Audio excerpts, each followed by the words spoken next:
बाल पट्टे मैनू बाहर कट दिता, कह लगा निकल जाए तो कोई तेरा था नहीं, झंडे वाले पाए।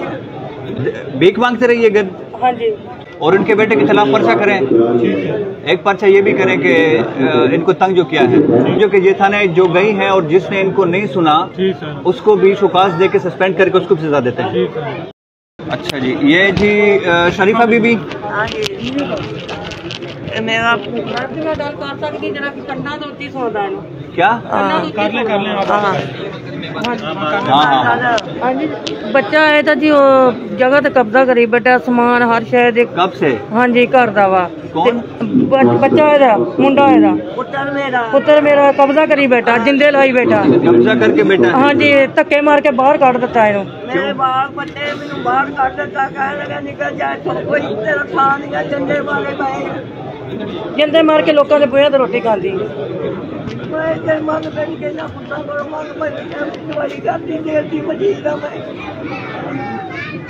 घर किसका है? घर किसका है? घर मेरा काम बहुत हो गया, बेवा वा मेरा साई बहुत हो गया। पुत उठ के कब्जा कर ले, जिंदे मारते घरों काटते। मैं समझ गया हूँ। अच्छा, ये थाना कौन सा है जी? जो हाँ जी, सदर चिश्तियाँ। ठीक है, अम्मा जी को घर बिठाएं आज। ठीक है अम्मा जी, आपको घर बिठाते हैं और उनके बेटे के खिलाफ पर्चा करें, एक पर्चा ये भी करें कि इनको तंग जो किया है और इनको जो मजबूर किया है कि दर बदर जाके टोकरी कर रही है, भीख मांगते रही है। भीख मांगते रहिए घर? हाँ जी, घर घर बुए बेचारी रोटी खाती है, घर घर रोटी खाती है, बाहर काटता, जिंदरे लाते हैं। नहीं, सीधा करे उसके बेटे को, जो भी डेट बनती है वो करके इसको सीधा करे, अपने घर बिठाएं। ठीक है जी मामू?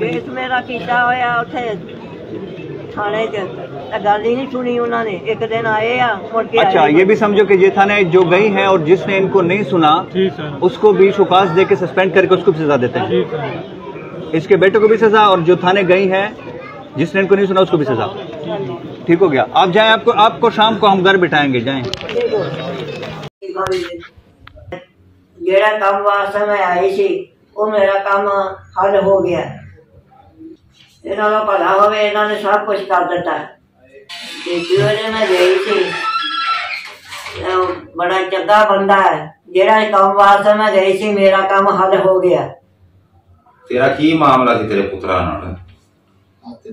पुत नाल मैनू खर्चा देंदे सी, मैं कदे तेरे पुत अगे हथ अड, कदे ओहदे अगे हथ अड, तो मैं अपनी दवाइयां वेखे तो कहे मां तेरा काम है, दिल दी मरीज आ मैं।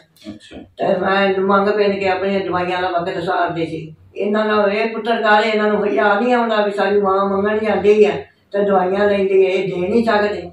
नहीं ना ये ना देवे ते ना एक होर वड्डा इन्हां तो ना वो देवे।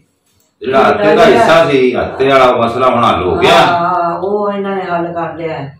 अच्छा, तो तेन पैसे दे दिते ने? मुंडे दो बजाए गए सी, इन्होंने कहा भी मां तू हुण असीं आए हैं तू साडे वाल देख, तो मैं हल करता। मैं कहा चल पुत्र मैं 50 छड्डे, बाकी पैसे लख देता ते 50 लेंदे। चल हाँ।